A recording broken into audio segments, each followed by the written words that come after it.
उद्या दिनांक 1 मे उद्या कामगार दिनानिमित्त आपण जॉब फेअर घेतलेला आहे, नोकरी महोत्सव घेतलेला आहे आपण. आणि आत्तापर्यंत ऑनलाईन 2200 लोकांनी ॲप्लिकेशन केलेले आहेत आणि फिजिकली त्याहीपेक्षा जास्त लोक उद्या येणार आहेत. तर माझ्या अंदाजानुसार 3 ते 3.25 हजार लोक येतील. तर त्या सर्व लोकांना किंवा बाकी लोकांना माझी नम्र विनंती आहे की आपण 9 ते 9:30 वाजेपर्यंत सकाळी पोचावं. आणि 60पेक्षा जास्त कंपन्या आपण आणतोय यावेळेला इथे.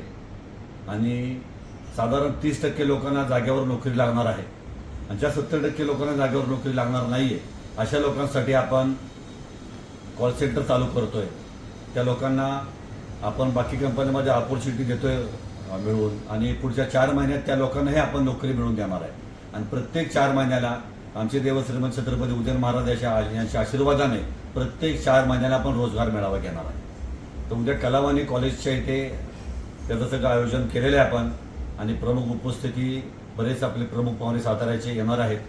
तर माझी सर्वांना नम्र विनंती आहे की ज्यांना ज्यांना जॉब हवा असेल, माझ्या भगिनी असतील, माझे छोटे बंधू असतील, अशा सर्वांनी तिथं उपस्थित राहावे ही माझी नम्र विनंती. धन्यवाद. पालिकेच्या निवडणुकीत तुम्ही आश्वासन दिलं होतं की नोकरी लावणारच, हे त्याचं पहिलं पाऊल म्हणावं.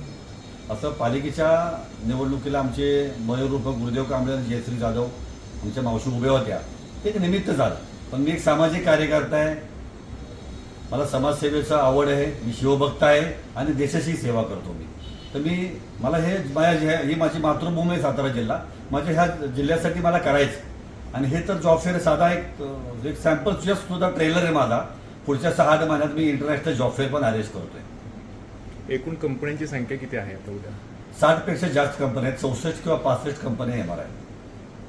राज्यातील की पूर्ण भारतातील? सर्व महाराष्ट्रातल्या फक्त आता इथलेच येणार आहेत. साताऱ्यामध्ये आहेत, शिरवळ खंडाळामध्ये, चाकणमध्ये, पुण्यामधल्या आणि मुंबईमधल्या. सध्या एवढ्या कंपन्या आपण ह्या जॉब फेअरला बोलवल्या आहेत. पुढच्या जॉब फेअरला आपण इंटरनॅशनल जॉब फेअर पुढच्या वेळेला आपला असेल. थँक्यू.